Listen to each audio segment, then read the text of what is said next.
एक नंबर का घटिया और ज़लील इंसान है ये आरजे। आनंद ने चेयर को खींचते हुए धीमी आवाज़ में कहा था और फिर धप से उस पर बैठ गई। अलबत्ता उसका लहजा सख्त था। वो दोनों अभी मेस रूम में आई थीं। क्या हो गया है हानि? ये मेस है, कुछ तो ख्याल करो। मेहरों को उसकी बात निहायत नागवार गुजरी थी। क्यों, क्या कुछ गलत कहा है मैंने? आनंद ने ग्लास से पानी डालते हुए पूछा। अब वो सुकून से पानी पी रही थी। मेस में अभी लड़कियां आना शुरू हुई थीं। उनके टेबल पर सिर्फ वो दोनों बैठी थीं। क्या आरजे ने तुम्हें कभी फ़ोन किया? क्या उससे तुम्हें कभी तंग किया? मेहरू ने पूछा था।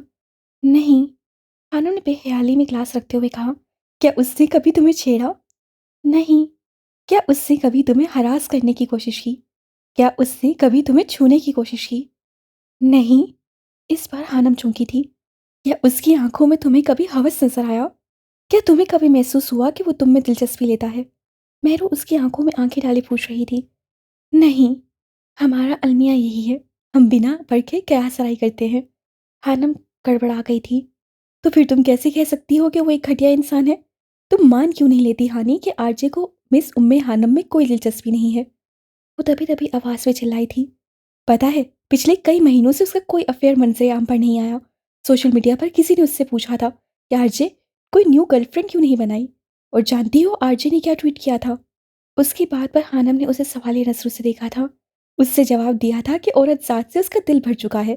स्ट्रेंज, 21 साल की उम्र में एक लड़के का औरत जात से दिल भर चुका है और तुम पता नहीं क्या समझती हो उसे। मेहरू का मूड बिगड़ चुका था। एक पल के लिए हानम लाजवाब हो गई थी। वो अपनी सोच, अपने अमल और रद्द अमल हर चीज़ से लोगों को चौंका देता है। बस इसीलिए तुम्हें बुरा लगता है। अगर तुम गौर करोगी तो वो तुम्हें एक दिलचस्प और अजीबोगरीब मखलूक मालूम होगा। और आज तुमने देखा नहीं उससे कैसे सबको लाजवाब कर दिया था। अलबत्ता तुमने भी अच्छा जवाब दिया था। औरत साज से दिल एक घटिया इंसान का ही भरता है ना माहिरू। और मुझे वो इसलिए बुरा लगता है क्योंकि वो एक मुल्खत है। हानम ने जवाब दिया था।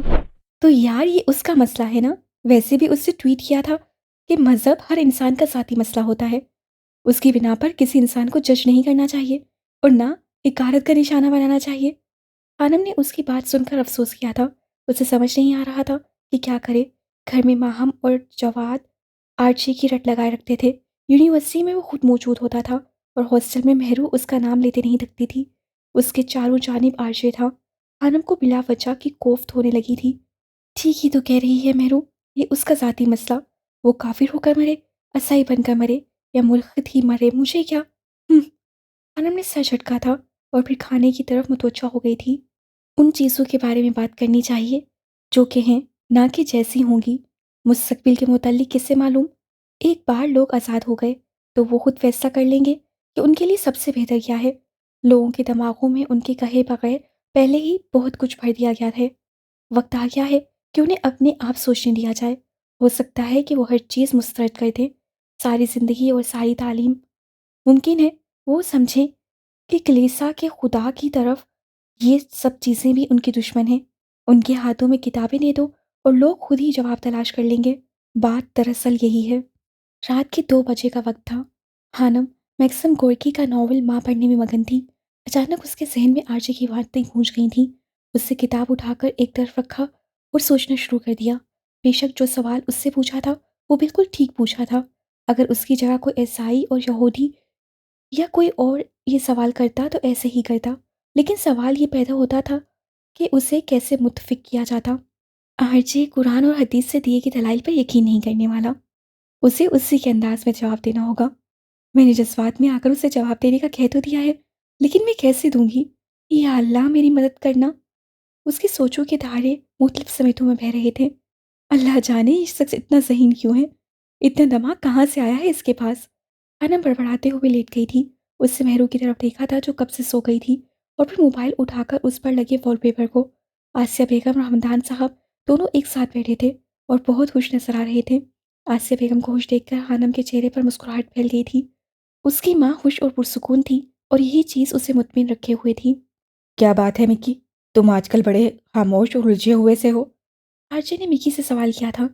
नहीं, ऐसी बात नहीं है। नाश्ता करता मिकी उसकी बात सुनकर गड़बड़ा गया था। उससे नजरें चुराई थीं। तुम कल क्यों वापस चले आए थे? आरजे की गहरी नजरें मिकी के चेहरे पर जमी थीं। वो बस सर में दर्द था। मिकी ने अपनी कनपटियों को सहलाते हुए जवाब दिया। अच्छा, अब ठीक है?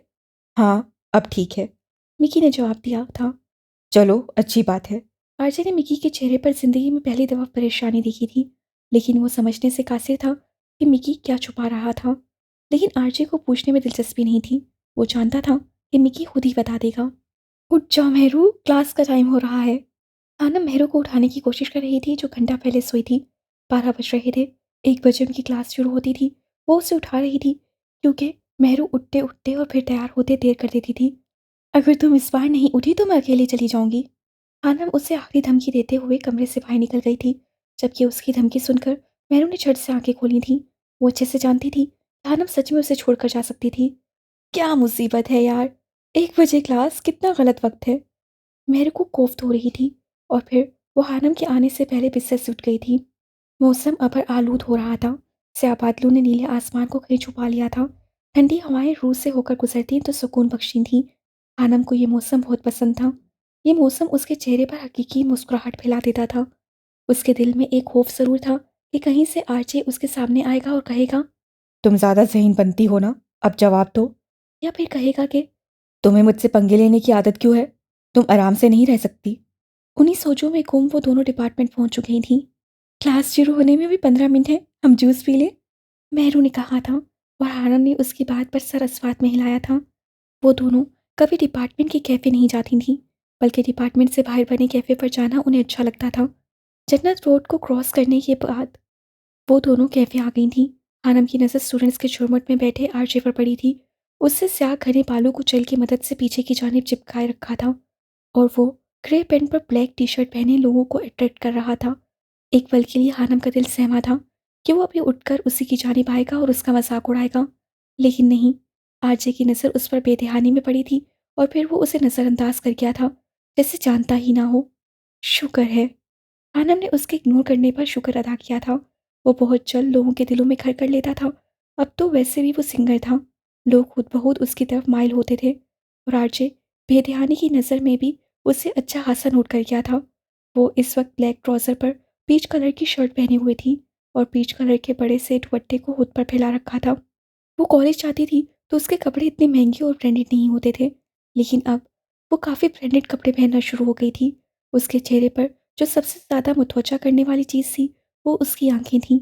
बड़ी बड़ी ग्रे आंखें। बाईं आंख के बाईं तरफ एक दिल था। जब वो आंखें खोलकर देखती थी तो वो दिल वासिया नजर आता था। बिलाशुबा वो खुश शक्ल लड़की थी, जिसे मासूम और प्यारी कहा जा सकता था। आरजे ने अभी उसकी थोड़ी चिन पर चमकते उस निशान को नहीं देखा था जो उसे पैदाइशी मिला था, या शायद उसकी आंखों के पास वो खूबसूरती और वसत नहीं थी जिससे वो एक चमकती चीज़ को देख सके। मेहरू जूस लेकर आ गई थी। उसका पूरा ग्रुप उठकर चला गया था, और वो भी साथ ही गया था। आनंद ने एक गहरा सांस लिया था। जहाँ वो होता था वहाँ हानम को अनकंफर्टेबल महसूस होता था। उसके जाने के बाद हानम के चेहरे की चमक बढ़ गई थी। अब वो मेहरू की किसी बात पर खिलखिलाकर हंसी हुई मौसम का लुत्फ उठा रही थी। वीकेंड पर वो घर आई हुई थी। बारिश शुरू से जारी थी। जवाद, महम और वो तीनों बारिश में लॉन में फुटबॉल खेल रहे थे। हमदान साहब ऑफिस गए थे। आसिया बेगम अंदर मुलाजमों के साथ खाना बना रही थी। वो तीनों बहन भाई बहुत खुश नजर आ रहे थे, और उनके साथ उस घर के मुलाजिम भी, क्योंकि उनके आने से घर में रौनक में इजाफा हो गया था। अचानक जवाद फुटबॉल उठाकर गेट की तरफ भागा था। जवाद, कहाँ जा रहे हो? फुटबॉल दो इधर। आनम उसके पीछे भागी थी, जबकि महम थक हार कर बैठ गई थी। वो तीनों मुकम्मल तौर पर भीग चुके थे। आसिया बेगम उन्हें कितनी बार बुलाने आई थी, लेकिन वो खेलने में मगन थे। जवाद गेट खोलकर बाहर निकल गया था। जवाद, वापिस आओ। आनम ने गेट में खड़े होकर उसे आवाज़ लगाई थी। चिल्लाने की आवाज़ सुनकर दो घर छोड़कर अपने घर के सामने बाइक पर बैठे आरजे ने मुड़कर देखा था। वो गेट से मुंह बाहर निकाले उस लड़के को आवाज़ें लगा रही थी, जो उसके पास से गुजरकर आगे भाग गया था। जवाद की नज़र आरजे पर नहीं पड़ी थी। इतनी दूर से भी हानम ने आरजे को देख लिया था। वो एक झटके से अंदर हुई थी। वो ठाक की आवाज़ से गेट बंद किया था। आरजे यहाँ? हानम के चेहरे का रंग फीका पड़ गया था। वो अंदर की जाने भागी थी, जबकि जवाद कुछ देर बाद वापस आ गया था। क्या हुआ? वहाँ क्या देख रहे हो? मिकी ने दूसरी बाइक पर बैठते हुए पूछा था। कुछ नहीं, मुझे लगा मैंने उम्मे हानम को देखा था अभी। आरजे कह रहा था। उसकी बात सुनकर हेलमेट सर पर बांधे मिकी के हाथ कांपे थे। उम्मे हानम और यहाँ? आरजे, तुम पागल हो गए हो। बिलाहिर मिकी हंसा था। उसे लगा था कि आरजे को वहम हुआ होगा। हाँ, मुझे भी ऐसा ही लगा था कि उम्मे हानम थी। आरजे अब भी उस बंद गेट को देख रहा था। जाहिर सी बात है, बीवी है तुम्हारी, नजर तो आएगी ना हर जगह। मिकी ने शरारत से कहा था। बको मत। मामूल के मुताबिक आरजे भड़का था। थोड़ी देर पहले वाला हैरान सा आरजे कहीं गायब हो गया था। पहली बार जिंदगी में उसे वहम हुआ था। ये उसे लग रहा था। वो जानता था कि उम्मे हानम एक गरीब घर की लड़की थी। वो यहाँ कभी नहीं हो सकती थी। 5 मिनट बाद वो बाइक्स को फुल बारिश में आगे पीछे भगाए जा रहे थे। यानी मेरा उस दिन वाला वहम ठीक निकला है। वो आरजे ही था। वो यहाँ रहता है। अल्लाह खैर करे। हानम अपने बालों को खुश करते हुए बड़बड़ा रही थी। ये मनूस हर जगह मेरे पीछे पहुंच जाता है। हानम का दिल खराब हो गया था। उसे समझ नहीं आ रहा था कि ऐसा क्यों हो रहा है। क्यों उसे इतना आरजे के करीब लाया जा रहा था। बेख्याली में उसकी नज़र सामने लगे आईने में पड़ी थी। वो एकदम चौंक गई थी। जब से वो यूनिवर्सिटी गई थी, प्यारी होती जा रही थी। स्याह रंग के कपड़ों में उसका रंग धमक रहा था। उसके सुनहरी लंबे बाल कमर पर बिखरे पड़े थे। परेशानियां और दुख इंसान को खा जाते हैं। और अब उसे न कोई परेशानी थी और ना ही दुख। वो खुश थी क्योंकि उसकी माँ खुश थी। उन्हें अब छोटी छोटी चीज़ों के लिए तरसना नहीं पड़ता था। वो अब खुशहाल थी और यही चीज़ उन्हें खूबसूरत बना रही थी। वो निखरती जा रही थी, खूबसूरती और जहानत दोनों में। कुछ मौसम का असर था, कुछ बारिश में भीगने का और कुछ अपने आप को खूबसूरत महसूस करने का। आरजे का ख्याल कहीं उड़नछू हो गया था। वो मुस्कुराई थी और फिर दोबारा अपने आप को आईने में देखकर शर्मा गई थी। तेरे कमरे के आईनों को मैं दुश्मनों में शुमार करता हूँ। वीकेंड के बाद वो हॉस्टल वापस आ गई थी। ड्राइवर उसे गाड़ी में छोड़ जाता था। आसिया बेगम उसे खाने की बहुत सी चीज़ें बना कर देती थी। इसीलिए वो और महरूम मेस में कम जाती थी।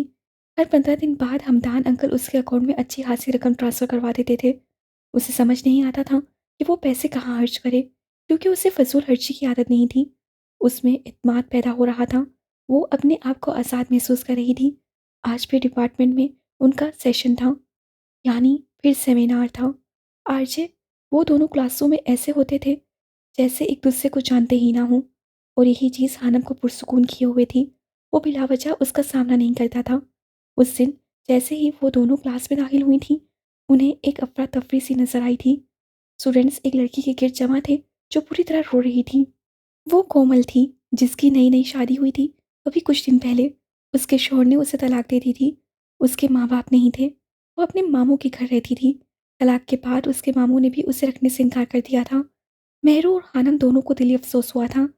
अचानक हानम की नज़र आरजे पर पड़ी थी, जिसके चेहरे पर काफ़ी गुस्सा नजर आ रहा था। वो हैरान हुई थी कि उसे किस बात पर गुस्सा आ रहा था। एक लेक्चर लेने के बाद उनका सेमिनार शुरू हुआ था। हानम अपने आप को इस बार तैयार करके आई थी कि अगर आरजे ने जवाब मांग लिया तो वो उसे दे सके। क्लास में टीचर से अफसोस किया था। आजकल वैसे भी तलाक की शरह बढ़ती जा रही थी। हमारा आज का सेमिनार किसी खास मौजू पर नहीं है, बल्कि आज आप लोग मुआशरे से मुतल्लिक जो भी सवाल आपके जहन में हों, उन्हें पूछ सकते हैं। आज हम मुआशरे में फैली कुछ बुराइयों का जिक्र करेंगे। उस्मान मलिक अपने महसूस अंदाज से बोल रहा था। उसने 5 मेंबर्स को स्टेज पर बिठाया हुआ था, जो काफ़ी जहीन खिलाते थे और काफ़ी तैयारी के साथ आए थे। सवाल जवाब का सेशन शुरू हुआ था। मुख्तलिफ स्टूडेंट से मुख्तलिफ सवाल किए थे, जिनका जवाब दिया गया था। बुराइयों की वजूहात को ज़ेरे बहस लाया गया था। आरजे उनकी बातें सुन सुनकर पक गया था। वो एक झटके से खड़ा हुआ। मेरा एक सवाल है। उसे देखकर उस्मान मलिक और उसकी टीम के चेहरे का रंग उड़ा था। वो डर गए थे कि ना जाने वो क्या पूछने वाला था। जी, पूछें। इजाज़त दी गई थी। इस्लाम में तलाक क्यों दी जाती है, जबकि हिंदू मज़हब में ऐसा नहीं है? इस्लाम में औरत को तलाक के बाद घर से निकाल दिया जाता है। कोई दूसरी शादी करने को राज़ी नहीं होता। अगर वो मजबूरन जिस्म फरोशी शुरू कर दे तो किसका कसूर होगा? इस्लाम से अच्छा तो हिंदू मज़हब है। वो अपनी बीवी को छोड़ दे तो नहीं? आरजे का लहजा तलखी से भरा हुआ था। यही सवाल कुछ अरसे पहले शालिनी ने किया था। आनम के चेहरे पर गुस्सा फैल गया था। उसे आरजे की बात के हिंदू मज़हब बेहतरीन है सुनकर खुद पर बर्दाश्त करना मुश्किल हो गया था। उसका दिल कर रहा था कि आरजे को शूट कर दे। प्लीज़, अब ये मत कहना कि ये हमारे खुदा का हुक्म है, हमारे दीन का हिस्सा है। मुझे लॉजिक से समझाया जाए कि ऐसा क्यों होता है इस्लाम में। स्टेज पर बैठे मेंबर से जवाब देने के लिए मुंह खोला ही था कि आरजे ने पहले ही अच्छी खासी सुनाकर उसे चुप करवा दिया था। वहाँ बैठे स्टूडेंट्स उसे इस्लाम के हवाले से ही समझा सकते थे, लेकिन आरजे ने मना कर दिया था। इस बार वो सबसे पहली रो में बैठा था। आज के सेमिनार में टीचर्स मौजूद नहीं थे। ये सेमिनार उस्मान मलिक की जिम्मेदारी पर मुनक्किद किया गया था। सब खामोश थे। उस्मान मलिक की नज़र स्टूडेंट्स में किसी को ढूंढ रही थी और फिर नसरू ने हानम को ढूंढ लिया था। वो खामोश बैठी थी, अलबत्ता उसके चेहरे पर एक चमक थी। हानम ने महसूस किया था कि उस्मान मलिक घबराया हुआ था। वो लोग एक रैशनलिस्ट के हाथों जलील नहीं होना चाहते थे। हानम ने उस्मान मलिक को सर के इशारे से पुरसुकून रहने का कहा था। क्या मैं कुछ कह सकती हूँ? आवाज़ पर आरजे ने पलट कर देखा था। वो अपनी जगह पर खड़ी थी। आरजे के चेहरे पर हानम को देखकर नागवारी उभरी थी। वो अब नीचे की जानिब उतर रही थी। सेमिनार हॉल में हमेशा कुर्सियां पीछे की जानिब ऊंचाई में रखी होती हैं ताकि पीछे वालों को आसानी से सब नजर आए। वो पुरइत्माद से आकर आरजे की साइड पर खड़ी हुई थी। ओह! तो मिस हानम, अब आप क्या कहेंगी कि निस्बत एक ही है, हमारा ईमान है, दीन है, वगैरह वगैरह? आरजे ने उसके पिछले जवाब का मजाक उड़ाया था। मिस्टर आरजे, क्या आपकी कोई बहन है? आरम ने सवाल किया था।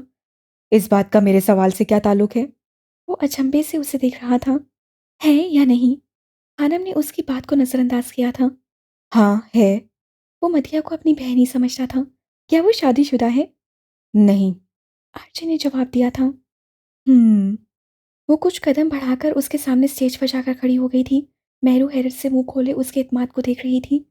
फर्ज करें कि आपकी बहन की शादी हो जाती है और उसका शौहर एक इंतहाई लफंगा इंसान निकलता है जो नशा करता हो, जुआ खेलता हो, बुरी आदतों में मुबतला हो।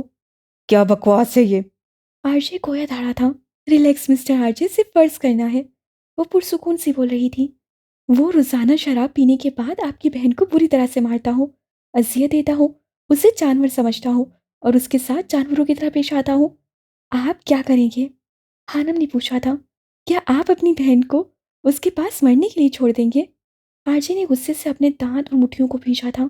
मैं उसे खत्म कर दूंगा। वो गुस्से से बोला था। इसका मतलब आप अपनी बहन को बेवा कर देंगे लेकिन तलाक नहीं दिलवाएंगे? हानम ने खुद ही जवाब दिया था। मैं अपनी बहन के लिए ऐसा घटिया और वहशी इंसान नहीं ढूंढूंगा। लेकिन फर्ज करें ऐसा हो जाए फिर? फर्ज करें आप उसे ना मार सकें किसी मुश्किल की वजह से। फर्ज करें वो रोजाना रात को अपने दोस्तों को अपनी बीवी के पास लाता हो फिर? आखिरी बात कहते हुए हानम का चेहरा सुर्ख हुआ था, लेकिन वो आरजे का रद्द-ए-अमल देखना चाहती थी। क्या करेंगे आप? आरजे का दिल कर रहा था कि वो उम्मे हानम का गला दबाकर उसे मार डाले। क्या आप अपनी बहन को सारी उम्र ऐसे शख्स के साथ रहने देंगे? नहीं। वो फौरन बोला था। क्या आप किसी भी मासूम लड़की के लिए ऐसे शोर का सोच सकते हैं? नहीं। वो किसी रिपोर्ट की तरह जवाब दे रहा था। क्या आप चाहेंगे कि आपकी बहन की उस शख्स से हमेशा के लिए जान छूट जाए? हाँ। That's great mister RJ. वो मुस्कुराई थी। यही वजह है कि इस्लाम में तलाक को रखा गया है। इस बार चौंकने की बारी आरजे की थी। इस्लाम में तलाक को रखा गया। अगर मियाँ बीवी एक दूसरे के साथ ना रहना चाहें तो वो अलग हो सकते हैं। एक बार तलाक देने के बाद दोनों फरीकीन को गलती का एहसास हो तो रुजू किया जा सकता है। जहाँ मर्द को तलाक का हक दिया गया है वहीं औरत को खुला का हक हासिल है। अगर किसी भी वजह से औरत मर्द को नापसंद करे, अदालत से रुजू करके खुला का हक हासिल कर सकती है। किसी और मजहब में ऐसा कानून दिखा सकते हो? उस सीन की बात करते हो जिसमें औरत को पैदा होते ही जिंदा गाड़ दिया जाता था। चलती हामला औरत पर शर्त लगाई जाती थी कि पेट में लड़का है या लड़की, और उसका पेट चाक कर दिया जाता था। औरत को तमाम तर बुराइयों का महवर समझा जाता था। औरत को शैतान से तशबीह दी जाती थी। औरत को जीने मरने का हक ना था। शोहर के मरते ही औरत को सत्ती करके चला दिया जाता था और उसका जीना मरना मर्द के हाथ में था। कब जिंदगी दे कब कत्ल कर दे। मुआशरा बुराइयों के अंधेरे में डूबा हुआ था। फिर एक दीन आया जिसे दीन इस्लाम कहते हैं। उससे औरत को पिस्सी चक्की से निकाला, पुस्सियों से निकालकर आसमान की बुलंदियों पे पहुंचाया। अगर औरत माँ है, कदमों तले जन्नत रखती। अगर बीवी है तो उसे सुकून का नाम दिया गया। अगर बेटी है तो उसे रहमत खुदावंदी का नाम दिया गया। कोई और मजहब जो औरत को इतनी इज्जत दे सके? आज भी कदीम यूनानी फिलोसफर औरत को तमाम नहुसत की जड़ करार देते हैं, लेकिन एक इस्लाम है जो औरत को मुआशरे में मुकम्मल तहफ़्फ़ुज़ फराहम करता है। आप इस पे बिना दलील के कैसे सवाल कर सकते हैं? और तलाक के बाद औरत को आज़ादी दी गई है दूसरी शादी की। इस्लाम हर तरह से मुकम्मल है मिस्टर आरजे। ये तो मुसलमान हैं जिन्होंने मुआशरे में बिगाड़ पैदा किया हुआ है। ज़कात की मदद से बेवा और उनके बच्चों की कफ़ालत की जा सकती है। वो खुद यतीम थी और वो गुर्बत का दुख भी अच्छे से जानती थी। आप मुसलमानों को नहीं इस्लाम को देखें मिस्टर आरजे, क्योंकि मुसलमान परफेक्ट नहीं है लेकिन इस्लाम परफेक्ट है। हॉल एक बार फिर तालियों से गूंज उठा था। अगर आरजे मजमे को खामोश करवाने की सलाहियत रखता था, तो वो लोगों को खुश करने की सलाहियत रखती थी। ऐसा पहली बार हुआ था कि किसी ने आरजे को जवाब दिया था। जाने वो मुतमिन हुआ था या नहीं, लेकिन वो जान गया था कि पहली बार किसी ने उसके सवाल को समझते हुए उसी के अंदाज में जवाब दिया था।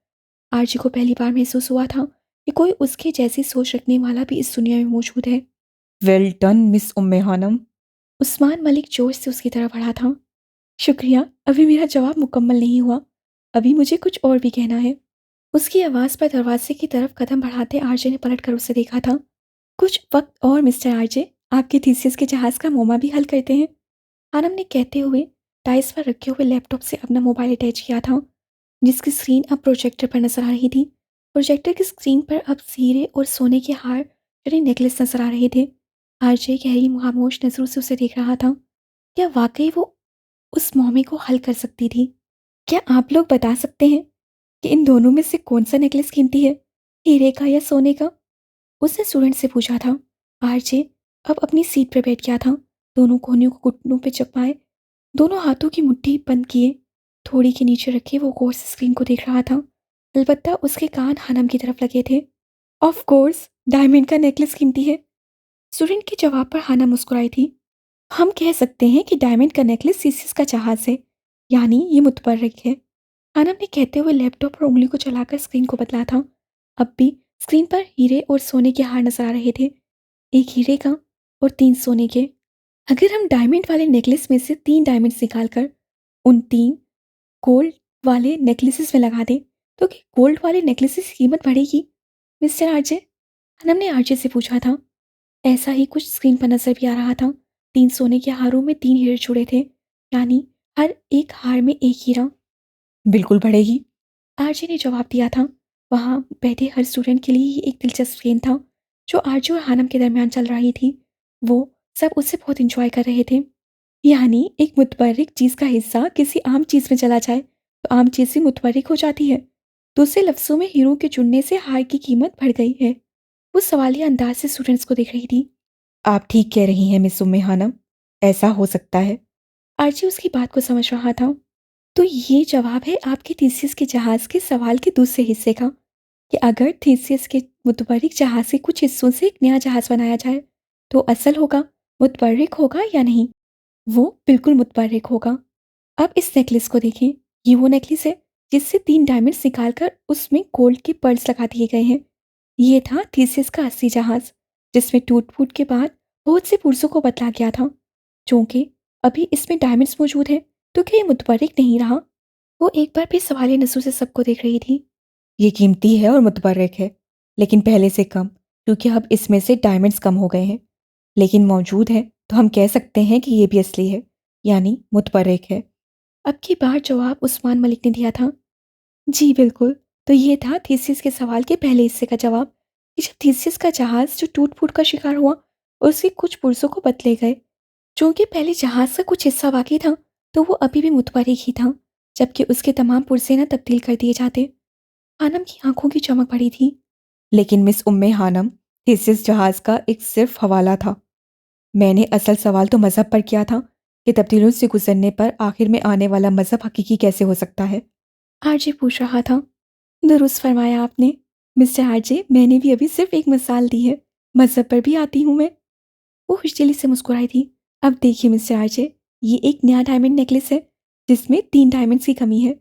स्क्रीन पर अब एक हीरे का हार नजर आ रहा था, जिसमें बड़े-बड़े 3 हीरों की जगह खाली थी। अब अगर हम इन 3 गोल्ड वाले नेकलेसेस में से 3 डायमंड्स को निकाल लें, जो हमने पहले फिट किए थे, तो क्या अब ये 3 गोल्ड वाले नेकलेसेस कीमती या मुतबर्रिक बचे या नहीं? अगली स्क्रीन पर अब तीनों सोने वाले हारों में से तीनों हीरो निकाल लिए गए थे। वो नजर आ रहे थे। नहीं, क्योंकि मैंने पहले ही कहा था कि कीमती और मुतबर्रिक चीज़ डायमंड, ना कि गोल्ड। अगर वही नहीं रहा नेकलेस में, तो नेकलेस की कोई कीमत नहीं रही। आनम ने अपने सवाल का जवाब खुद दिया था। और अगर हम इन तीनों डायमंड्स को उस नई नेकलेस में फिट कर दें, जिसमें जगह खाली है, तो क्या उस नेकलेस की कीमत बढ़ेगी या ये मुतबर्रिक होगा? अब स्क्रीन पे वो तीनों हीरे उस नए हार में जुड़ रहे थे, जिसमें जगह खाली थी। जी बिल्कुल होगा, क्योंकि अब ये मुकम्मल डायमंड्स का नेकलेस है, तो कीमती होगा ना? आनम की सवालिया नजरें आरजे पर जमी थी। जिसने इस बात में सर हिलाया था। That's great. अब गौर कीजिएगा मिस्टर आरजे कि ये जो पहला डायमंड वाला नेकलेस था, ये वो पैगाम था जो हज़रत आदम अलैहिस्सलाम लेकर आए थे कि अल्लाह एक है, उसी की इबादत की जाए, जो बहुत खालिस था। फिर उस नेकलेस में से 3 डायमंड्स निकाल लिए गए। यानी वक्त गुजरता गया, लोग गुमराह होते गए। वो जो चीज़ असल थी, वो पैगाम हकीकी था। वो जहालत के अंधेरों में कीमत खो गया था। अब आप उन 3 नेकलेसेस को देखें। ये गोल्ड वाले नेकलेस जिनमें 3 डायमंड्स जुड़े हैं।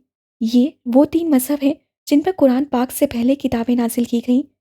इनमें जुड़े डायमंड्स इस बात की निशानदेही करते थे, मुतबर्रिक, खालिस और हकीकी पैगाम उनमें भी एक ही था, यानी अल्लाह एक है, सिर्फ़ उसी की इबादत की जाए।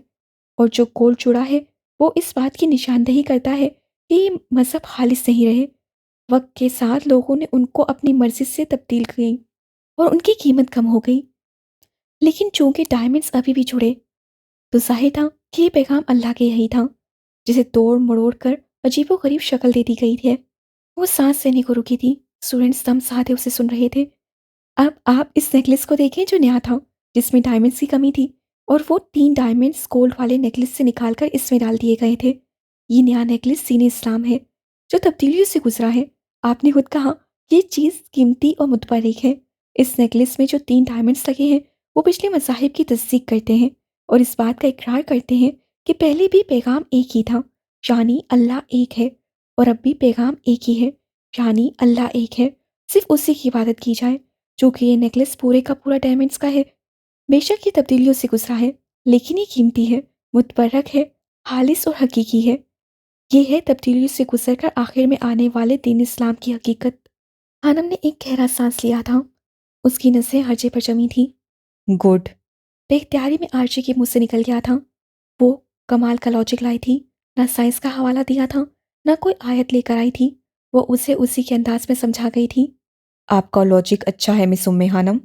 हॉल में छाई खामोशी को आरजे ने तोड़ा था। स्टूडेंट्स को जैसे सांप सूंघ गया था। लेकिन अभी भी मेरे बहुत से सवाल हैं। इस मज़हब में बहुत से झोल हैं, जिसके मुझे जवाब चाहिए। ज़रूर मिलेंगे मिस्टर आरजे। चूँकि इस सेशन का वक्त ख़त्म हो चुका है, आपके बाकी सवालों के जवाब अगले सेशन में मिलेंगे। उस्मान मलिक ने आगे बढ़कर उसे टोका था। आरजे की देवी चढ़ी थी। उसे अपने और हानम के दरमियान मदाखलत करता उस्मान मलिक जहर लग रहा था। कमाल कर दिया आपने हानम। क्या आप मेरी टीम का हिस्सा बनेंगी? उस्मान मलिक सताइशी नज़रों से हानम को देख रहा था। हानम का जवाब सुनने से पहले आरजे हॉल से बाहर निकल गया था। मिस्टर आरजे, बात सुने, आपके जहन में ऐसे सवालात कहाँ से आते हैं? स्टूडेंट्स का हुजूम उसके पीछे भागा था। मैं इस काबिल नहीं हुई अभी कि आपकी टीम के साथ चल सकूं। हानम ने मुस्कुराकर जवाब दिया था। स्टेज पर बैठी नीलम, जो कि उस्मान मलिक की टीम की हेड और उसकी चहेती थी, इस वक्त चलकर राख हो गई थी। आप ही तो इस काबिल हैं मिस हानम। आप सोच लें, मैं इंतज़ार करूँगा। वो बासित था। इससे पहले हानम कुछ बोलती, मेहरू आने तूफान की तरह उसकी तरफ बढ़ी थी। तुम इधर मरो हानी। वो उसे खींचते हुए ले गई थी, जबकि उस्मान मलिक देखता रह गया था। आखिर इस उम्मे हानम में इतना कॉन्फिडेंस आया कहाँ से है? स्टूडेंट्स के हुजूम में घिरे आरजे का जहन कहीं और उलझा था। उससे मेहरू और हानम को डिपार्टमेंट से बाहर जाते देखा था। बताएं ना आरजे, आपका दिमाग इतना तेज कैसे चलता है? एक लड़की ने किसी एंकर की तरह उससे सवाल किया था। बहन जी, मेरा दिमाग है, आहिस्ता चले, तेज़ चले, डबल स्पीड से चले, उल्टा घूमे या ना चले। Any problem? आरजे की पेशानी पर पल पड़े थे। वो तंग आ गया था लोगों के सवालात से। वो एक झटके से आगे बढ़ गया था, जबकि लड़की अपना सा मुंह लेकर रह गई थी। बदतमीजी की तमाम हदें मिस्टर आरजे पर आकर खत्म होती हैं। वो बड़बड़ाई और फिर दूर जाते आरजे को देखा था। तुमने जवाब कहाँ से ढूंढे हानी? मुझे तो यकीन नहीं आ रहा था कि तुम ही हो। मेहरू अभी तक शौक थी। तलाक वाला जवाब मैंने बहुत सर्च किया, इंटरनेशनल स्कॉलर्स को सुना, तब जाकर मुझे लॉजिक समझ में आया कि आरजे को कैसे कायल करना है। जब मुझे लॉजिक की समझ आई, फिर मैंने दीन वाली और थीसिस के जहाज़ वाली बात में अपना दिमाग लगाया और बिलाखिर मैं अपने पा लिया। वो मसरूर से बता रही थी। वो दोनों हॉस्टल जा रही थी। शाम के 6 बजने वाले थे। सूरज गुरूब होना शुरू हो चुका था। लेकिन इतने इत्मीनान और इत्मीनान से जवाब दिया तुमने। पहले तो तुम ऐसी नहीं थी। मेरू को जाने किस बात का सदमात लगा था। उसे यकीन नहीं आ रहा था कि जो अभी अंदर लोगों को कायल कर रही थी वो हानि ही थी। उसकी बात सुनकर हानि मुस्कुराई थी और उसका जहन पीछे कहीं भटका था। ये पिछले वीकेंड की बात थी जब वो घर गई थी। वो आरजे के सवालात को लेकर परेशान थी। उसे समझ नहीं आ रहा था कि उसे हामी तो भरी ली थी, लेकिन जवाब कैसे देगी। वो मगरिब की नमाज के बाद लॉन में बैठी थी, कुर्सी से टेक लगाए, आंखें बंद किए। उसके चेहरे पर परेशानी वासिया थी। क्या हुआ? हानी बेटा, सब खैरियत है ना? अचानक उसके कानों से हमदान अंकल की आवाज़ टकराई थी। वो चौंक कर सीधी हुई थी। अरे अंकल, आप बैठें प्लीज़। खानम के कहने पर वो उसके सामने वाली कुर्सी पर तर्जुमान हो चुके थे। यहाँ अकेली क्यों बैठी हो? कोई परेशानी है? वो पूछ रहे थे। नहीं, ऐसी कोई बात नहीं है। वो ज़बरदस्ती मुस्कुराई थी। लेकिन बेटा, परेशानी आपके चेहरे से वाज़िह है। वो एक तजर्बाकार इंसान थे, फ़ौरन समझ गए थे। अंकल, अगर एक साइंस का पैरोकार आपके मज़हब पर सवाल उठाए और आपको लॉजिक के फ़लसफ़े में उलझा दे, तो उसको कैसे जवाब देना चाहिए? वो पूछ रही थी। बेटा, पहले तो ये समझें कि वो चाहता क्या है, फिर उसके सवालात पर ध्यान दें। नोट करें उसे क्या चीज़ परेशान करती है, फिर उसकी मंतिक को समझने की कोशिश करें कि वो कैसे कायल हो सकता है। फिर कायनात से निशानियाँ ढूंढें और उसे उसी के अंदाज में जवाब दें। वो उसे समझा रहे थे। और अंकल, इन सब के लिए मुझे क्या करना होगा? सोचना होगा जवाबात के मुतल्लिक। अगर एक इंसान सवालात की खोज में रहता है, तो दूसरे को जवाबात तलाश करने चाहिए। अगर वो इंसान आपको सवालों में उलझाता है, आप उसे जवाबात में उलझा दें। क्या कमाल लॉजिक बताया था हमदान अंकल ने उसे। वो समझकर मुस्कुराती थी।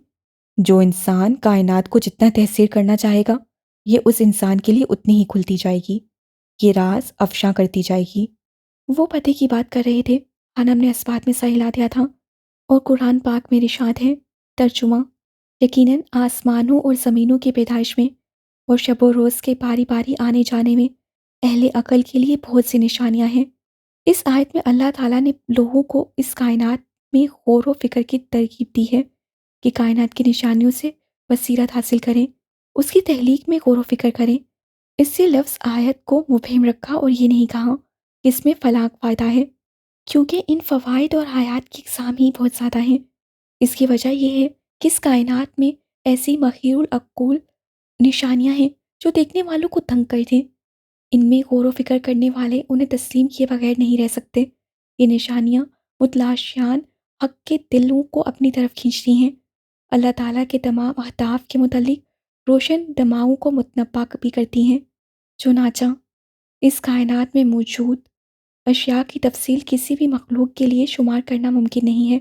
तफसील तो क्या, किसी एक चीज़ की मुकम्मल मालूमात हासिल करना भी मुमकिन नहीं। मुख्तसर ये कि इस कायनात के हुज्म और वुस्त और उसका मुंतज़िम निज़ाम हरकत, इस कायनात के खालिक की अज़मत, अज़ीम सल्तनत, इख्तियारात और वसी कुदरत की वाज़ेह दलीलें हैं। रूहान, नमाज पढ़ी आपने? एक छोटे से लकड़ी के डेस्क के पीछे बैठे लंबी दाढ़ी वाले मौलवी ने 7 साल के रूहान से पूछा था, जो जाने किन ख्यालों में खोया हुआ था। मौलवी साहब के दोनों तरफ बच्चों की लंबी कितारें थीं। बच्चे सर हिला हिलाकर और जोर लगाकर ऊंची ऊंची आवाज़ से पढ़ रहे थे। रूहान उन तमाम बच्चों में सबसे ज़्यादा सहीन और लायक बच्चा था। वो 4 साल का था जब इस मस्जिद में नाजरा पढ़ने आया था। वो 1 साल में कुरान पढ़ गया था। वो दूसरे बच्चों की निस्बत कम गो था, अपने सबक पर ध्यान देता था। वो कुरान पाक के सफ़ात पर लिखे हरूफ को गौर से देखता था, जैसे कैमरा किसी चीज़ को स्कैन करता हो।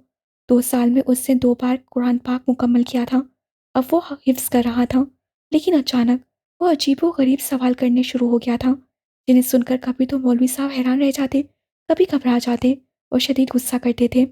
नहीं पढ़ी। रूहान ने इत्मीनान से कहा था। क्यों नहीं पढ़ी? आपको पता है ना, अल्लाह पाक सज़ा देते हैं नमाज न पढ़ने पर। वो सख्त से लहजे में कह रहे थे। लेकिन क्यों? क्यों सज़ा देते हैं वो? आप तो कहते हैं कि वो हमसे प्यार करते हैं, फिर सज़ा क्यों देंगे? उसका सवाल मौलवी साहब को खामोश करवा गया था। क्योंकि वो अल्लाह है, सबसे बड़ा है, इसलिए। कुछ देर बाद वो बोले थे। अल्लाह होने का मतलब सज़ा देना होता है।